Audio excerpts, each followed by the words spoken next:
Bien, vamos a revisar los errores u omisiones habituales que se podrían cometer en 1860 los ferrocarriles en la isla de White. Vamos a dividir en tres partes lo que es las cartas especiales al principio de la partida, luego rondas accionarias y finalmente rondas operativas. En primer lugar, tenemos que se subastan cuatro cartas de la P1, P2, P3 y P5. La P4 se coloca aquí en el mapa, que va a quedar para más adelante cuando empiece la época del tren 6. Estas son las que se subastan. Se subasta el derecho a comprarlas, es decir, hay un pago inicial, por ejemplo 25 pesos, y aparte lo que tenga de costo la carta. Y sin embargo también hay que considerar que van a haber dos presidencias de empresas que también se subastan. Y esas presidencias no van con alguna carta especial. Simplemente se subasta el derecho a abrir la empresa y colocarle su valor par. La empresa CIN y la IOW.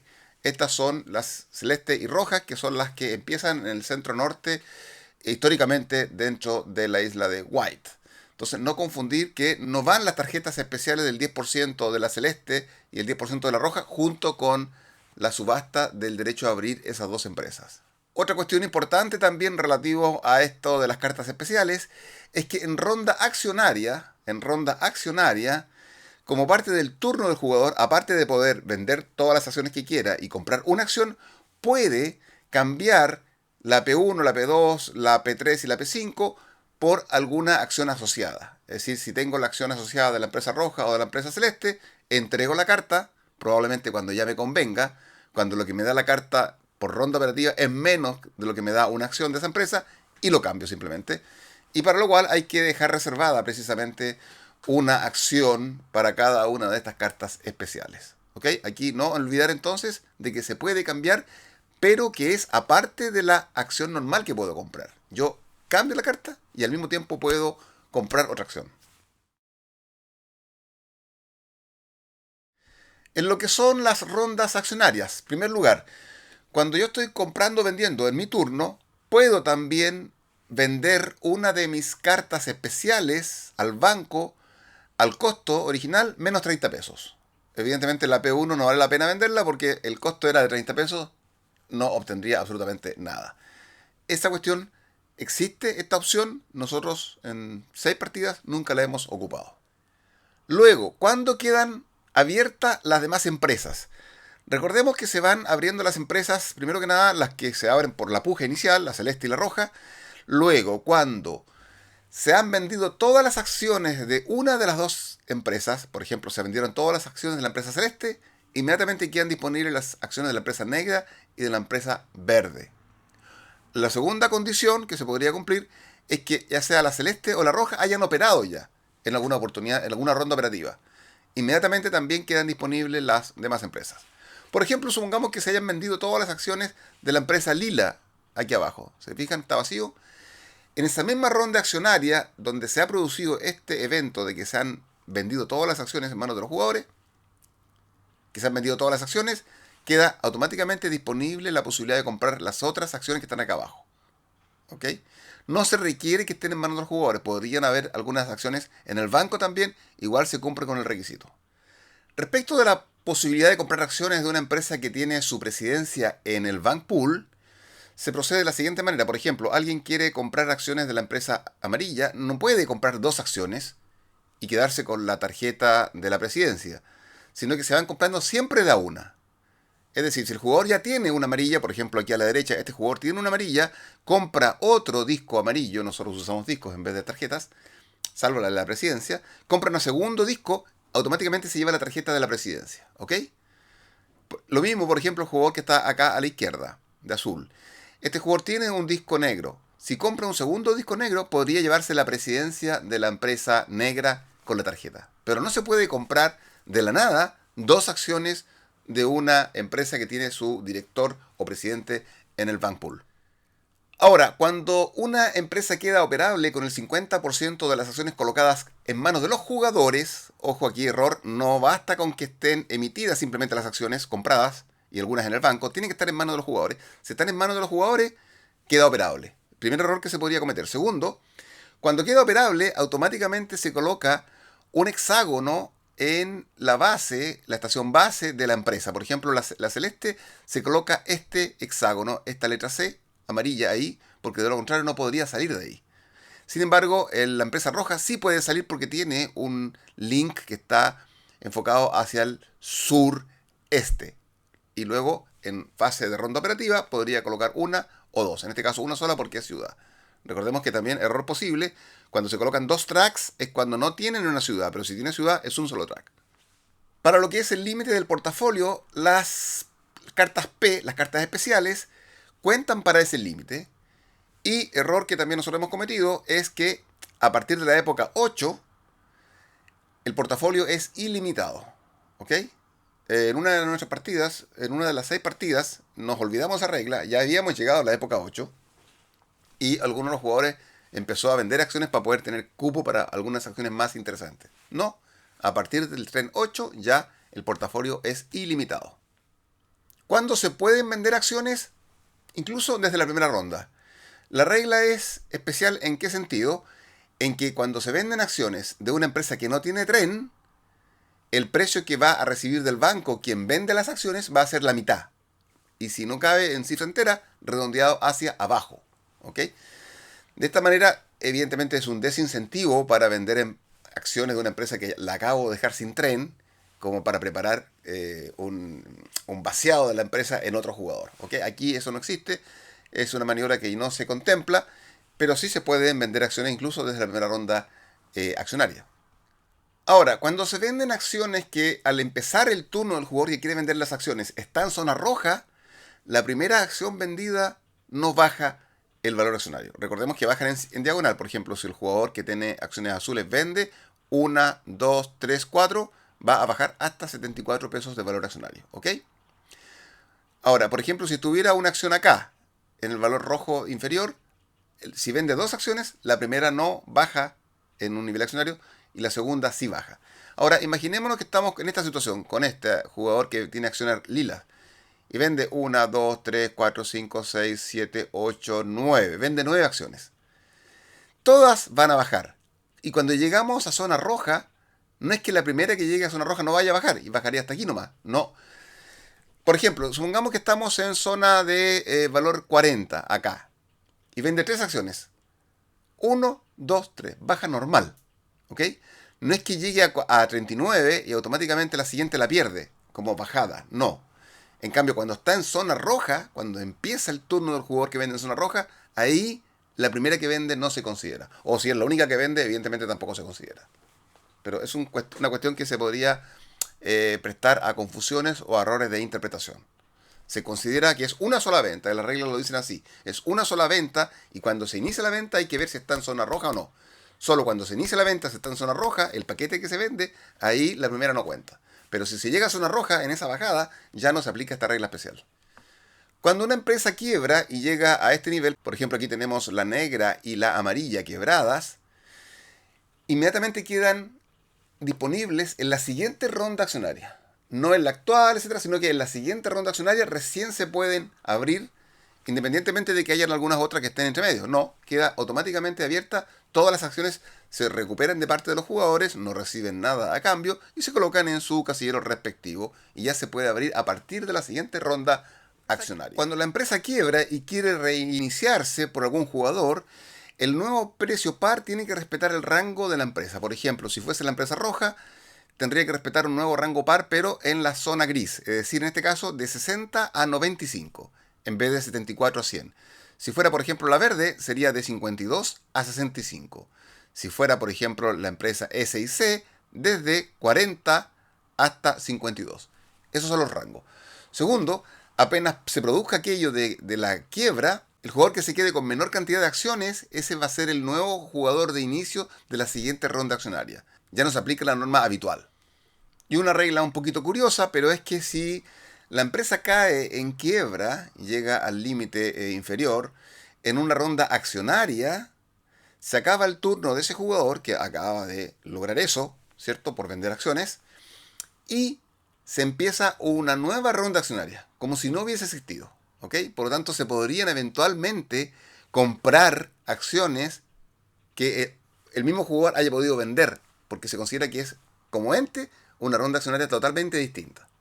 Todas las limitaciones de que yo, por ejemplo, no podría en un turno vender una acción y en el turno siguiente comprar una acción del mismo color, no se aplica porque se considera que son rondas accionarias independientes. Esta cuestión la hemos olvidado enteramente y no la hemos aplicado, así que repasando para este video me he dado cuenta que aquí hay un factor un poquito inelegante, pero que hay que respetar. Ahora, una empresa que ha quebrado mantiene sus estaciones en el tablero, pero no sirven como obstáculo para correr una empresa. Es decir, por ejemplo, si la empresa amarilla quebró, aquí tenemos una estación, y la empresa negra quisiera correr desde aquí hacia el sur, hacia aquí, por ejemplo, pasando por aquí, no se considera que aquí hubiese nada. ¿Ok? Es como si fuese invisible la estación de la empresa quebrada para correr y obtener los ingresos. Pero no se considera como invisible para los efectos de, evidentemente, construir una estación encima, está ocupada, o para los efectos de construir, por ejemplo, al otro lado, si es que no logra llegar acá, por ejemplo, desde otra parte. Por ejemplo, si la negra no pudiese llegar acá, por esta vía, si estuviera quebrada esta vía aquí, por ejemplo, no podría construir acá porque se le interpone la estación aunque esté quebrada. En síntesis, estaciones de empresas quebradas obstaculizan para todo menos para lo que es hacer correr los trenes. Veamos lo que sucede en rondas operativas y cuestiones que se pueden olvidar. Algunos hexágonos hay que respetar una determinada forma de colocarse, que es la N, la M y la R, no olvidarlo. Cuando se quiere mejorar un hexágono amarillo a verde o de verde a café, tiene que la empresa que lo quiere mejorar poder llegar a ese hexágono y tiene que llegar con algún tren. ¿Ok? Normalmente no se requiere tener un tren que llegue hasta allá, sino que simplemente si está al alcance y no hay interposición de otra estación ajena, lo podría hacer. Aquí tiene que estar al alcance. Por ejemplo, si la empresa verde que está acá arriba quisiera mejorar este hexágono de la esquina y tiene en ese instante un tren de 2, difícil, estamos bien avanzados en la partida, pero supongamos que tuviera un tren de 2 solamente, llegaría hasta ahí, no podría mejorarla. Tendría que tener un tren de 3. En cualquier otro juego, o en 1830 por ejemplo, bastaría con que pueda llegar simplemente, sin considerar ningún tren, para que se pueda mejorar. Aquí no, aquí tiene que tener un tren y aparte de eso, tiene que ser una mejora que le sirva a él, que le vaya a servir a esa empresa. Una regla que casi siempre se olvida y no sé cuál será la importancia de eso. Otra cuestión que hay que tener cuidado es que este juego tiene una regla bien particular respecto de cómo se unen las distintas redes. Es decir, por ejemplo, la celeste siempre tiene que considerar uno de los trenes que tenga, tiene que partir desde su base. O sea, por eso le conviene siempre ir mejorando el hexágono de su estación base, porque siempre tiene que coincidir. Y segundo, si tiene más de un tren, el segundo tren tiene que ser conectado con la primera ruta. Por ejemplo, si eventualmente cobrase esta ruta de aquí a acá, primera ruta, no podría luego cobrar de esta ruta de acá a acá. Tiene que haber una conexión, tendría que ser de aquí a acá y acá, por ejemplo, y la otra ruta podría empezar de aquí a acá y llegar por este otro lado, ¿ok? Tiene que estar conectadas los trenes, todos los trenes de una misma empresa, cuando se quieren cobrar las rutas de todos los trenes, conectarse en alguna ciudad o en algún pueblo. Ahora, una regla que a veces se puede olvidar es que no puede determinar una ruta comercial en una parada. Por ejemplo, la empresa roja tiene un tren de 3, ¿cierto? 3 más algo, 3 más 2 creo que es. 1, 2, 3 y agregar estas paradas. No, tendría que agregar solamente las paradas que están entre medio. No puede terminar una ruta comercial, aunque sea para paradas, en una parada. Respecto del pago de dividendos. Recordemos, y esto se olvida mucho, que para que pague dividendo, la empresa, por ejemplo, roja, que empezó en 100, probablemente al principio de la partida va a pagar 7 solamente, acá, 7. Por lo tanto, a pesar de que pague dividendos, va a haber que dar vuelta a la ficha sin que avance al valor de 110. ¿Ok? Eso se olvida siempre. Luego nos olvida uno de cobrar, si multiplica por 2, por 3, por 4, el valor accionario como ingreso. Eso no se olvida nunca. Pero al principio de la partida es muy factible y a nosotros nos ha pasado que no paga ni siquiera su valor accionario actual y le damos el avance hacia la derecha. No corresponde. Veamos el tema de la compra de trenes entre empresas a múltiplos de 10, ¿cierto? Recordemos que las empresas tienen dineros propios, nosotros usamos monedas propias para las empresas y monedas distintas para los jugadores. Ok, esta empresa que está acá no le podría comprar este tren porque lo dejaría sin tren. ¿Ok? Si lo deja sin tren, no puede comprar. Del mismo modo, en este lado de acá, esta empresa lila sí le podría comprar a esta empresa roja el único tren que tiene, porque la empresa que está comprando no tiene tren. Entonces, son dos situaciones distintas que hay que respetar. Veamos el tema de la insolvencia en algunos aspectos. En primer lugar, cuando al final de mi turno de la empresa no tengo tren, por ejemplo, la empresa Lila que está acá no tiene tren, va a recibir una carta de insolvencia. Pero si esta empresa ha perdido su tren con motivo de que alguien adquirió un tren que hizo que quedara obsoleto el tren que tenía la empresa Lila, no adquiere la carta de insolvencia en ese mismo instante de manera automática. No.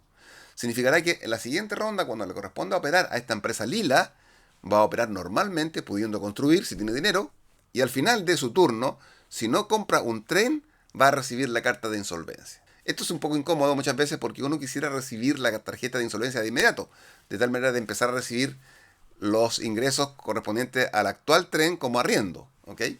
Pero no, va a tener que esperar el final de su turno para recibir la carta de insolvencia, y a partir de la siguiente ronda operativa de esa empresa se le va a dar la forma que nosotros usamos, que en principio recomienda el juego, que es, por ejemplo, si es un tren de 7, recibiría por la estación base 40 pesos y 20 pesos por cada pueblo parada que tenga. Es decir, por 6 por 2, 12 más 40. Serían 160 pesos que irían incrementando la tesorería de la empresa, siempre reteniendo y siempre retrocediendo. ¿Ok? No olvidar que la empresa insolvente no puede gastar su plata en su turno. Puede colocar tracks en la medida en que no impliquen gastos. O sea, no puede colocar un track sobre una montaña, por ejemplo. Tampoco puede colocar estaciones, porque las estaciones implican también un gasto. Ahora, en la parte final del juego estamos en época 9, alguien compró el tren 9 y llegamos a la época de la nacionalización, es decir, hay que verificar tras cada ronda operativa y cada ronda accionaria el hecho de que todas las empresas que tengan presidente si tienen tren. Si todas tienen tren, inmediatamente entramos en fase de nacionalización. Y eso significa que las dos empresas que tengan menores niveles de ingresos, no de valor accionario. Nosotros hemos cometido el error de fijarnos en las que tengan menor valor accionario. No, las que tengan menores ingresos. Acá arriba, por ejemplo, la amarilla y la negra, supongamos que sea el caso. En este caso no, porque están quebradas. Pero sería la lila, por ejemplo, y la lima limón. Esas dos quedan inoperables para el resto de la partida. No es que se pierdan sus acciones, sus valores ni nada, sino que no van a seguir generando dividendos los jugadores, ni tampoco van a ir incrementando su valor de accionario. ¿Ok? Pero son las dos de menor, y pueden ser tres también. Si hubieran dos en el mismo lugar y una tercera que está inmediatamente adelante, las tres están en los dos últimos lugares y las tres quedan inmediatamente inoperativas. Hasta que quede una sola o dos, a lo sumo, operando, y esas una o dos operan por última vez. Es decir, van a tener una ronda operativa extra, lo que va a significar mayores ingresos para los jugadores y mayor valor accionario para ellos también. Por lo tanto, aquí es una nota también indicativa de que estamos ante un juego que se prioriza el movimiento de las empresas, mejor de las empresas, más que los movimientos bursátiles, ¿cierto?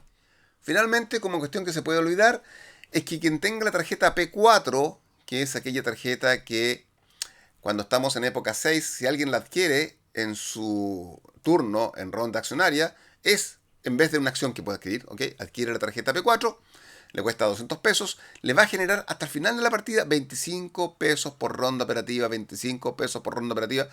Es muy interesante la tarjeta. Y más encima, cuando la adquiere, todas las demás tarjetas especiales que no hayan sido cambiadas por las acciones, por ejemplo, se eliminan del juego. Los jugadores han perdido esa posibilidad de cambiarlas por una acción en su ronda accionaria, en su turno, y al mismo tiempo los ingresos que le daba en ronda operativa. Y este jugador, además, este que tiene la tarjeta P4, va a recibir 200 pesos al final de la partida. Es decir, recupera el valor que invirtió. Es decir, es un negocio redondo adquirir la P4 a la medida en que se tenga dinero, y típicamente a esas alturas de la época 6 sí se tiene bastante dinero en la tesorería de cada uno de los jugadores. Bien, entonces esos son los errores u omisiones habituales que se producen en 1860. Es un juego que se presta para esto porque efectivamente tiene reglas bastante distintas y raras comparativamente con los estándares de 1830. Espero que les sea de utilidad.